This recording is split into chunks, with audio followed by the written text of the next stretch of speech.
தமிழ்நாட்டில் காவல்துறை சுதந்திரமாக செயல்படுவதாக கூறிய முதலமைச்சர் மு.க.ஸ்டாலின், அதிமுக ஆட்சி காலத்தை விட தற்போது குற்றச்சம்பவங்கள் குறைந்திருப்பதாக தெரிவித்துள்ளார். தமிழ்நாடு சட்டப்பேரவையில் நேரமில்லாத நேரத்தின் போது சட்டம் ஒழுங்கு பிரச்சினை குறித்து பேச அனுமதிக்க வேண்டும் என்று எதிர்க்கட்சித் தரப்பில் அவைத் தலைவரிடம் கோரிக்கை வைக்கப்பட்டது. அப்போது முன்கூட்டியே அனுமதி பெற்றிருந்தால்தான் அமைச்சர்களால் பதிலளிக்க முடியும் என அவை முன்னவர் கூறினார்.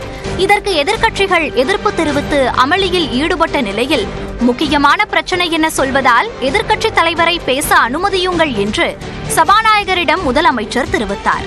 அப்போது பேசிய எதிர்க்கட்சித் தலைவர் எடப்பாடி பழனிசாமி, ஒரே நாளில் 4 கொலைகள் நடந்திருப்பதாகவும் மக்கள் வெளியில் நடமாட முடியாத நிலை உள்ளதாகவும் குற்றம் சாட்டினார். குறுக்கிட்ட அவை முன்னவர் துரைமுருகன், சம்பவத்தை கூறி அரசின் கவனத்தை ஈர்க்க வேண்டுமே தவிர பொதுவாக குற்றம் சாட்டுவது சரியாக வராது என்றார். இதனைத் தொடர்ந்து முதலமைச்சர் பதிலளிக்க தொடங்கியதும் அதிமுக உறுப்பினர்கள் அமளியில் ஈடுபட்டு வெளிநடப்பு செய்தனர். அப்போது பேசிய முதலமைச்சர், தைரியம் இருந்தால் தான் சொல்வதை கேட்டுவிட்டு செல்ல வேண்டும் என கூறினார். சம்பவம் இதெல்லாம் மறந்துடக்கூடாது. உங்களை பொறுத்தவரையில் டிவியில் பார்த்து தான் தெரிந்து கொண்டேன் என்று சொல்வதற்கு நாங்கள் தயாராக இல்லை. தைரியம் இருந்தால் நான் பேசும் பதிலை கேட்டுவிட்டு போக வேண்டும். உங்களுக்கு தைரியம் இருந்தால் ஓடுறீங்களா? தொடர்ந்து பேசிய முதலமைச்சர் இபிஎஸ் முன்வைத்த குற்றச்சம்பவங்கள் குறித்து விளக்கம் அளித்தார். குறிப்பாக ஈரோடு கொலை சம்பவம் குறித்து விரிவாக பேசினார்.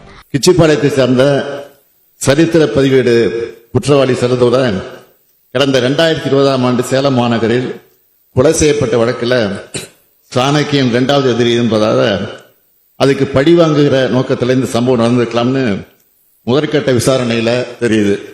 காவல்துறை சுதந்திரமாக செயல்பட்டு வருவதாக கூறிய முதலமைச்சர், எந்த கட்சியாக இருந்தாலும் பாரபட்சமின்றி நடவடிக்கை எடுக்கப்பட்டு வருவதாக கூறினார். கடந்த 2023ஆம் ஆண்டு 49,280 இருந்த கொலை, கொள்ளை முயற்சி உள்ளிட்ட குற்றங்கள் 2024ஆம் ஆண்டில் 31,498 குறைந்துள்ளது என்று முதலமைச்சர் தெரிவித்தார். அதிமுக ஆட்சி காலத்தில், அதாவது 2012ஆம் ஆண்டு நிகழ்ந்த கொலைகள் எண்ணிக்கை 1943. இதுதான் கடந்த 10 ஆண்டுகளில் நிகழ்ந்த மிக மிக அதிகமான எண்ணிக்கை. 2013ஆம் ஆண்டு நிகழ்ந்த கொலைகள் எண்ணிக்கை 1927.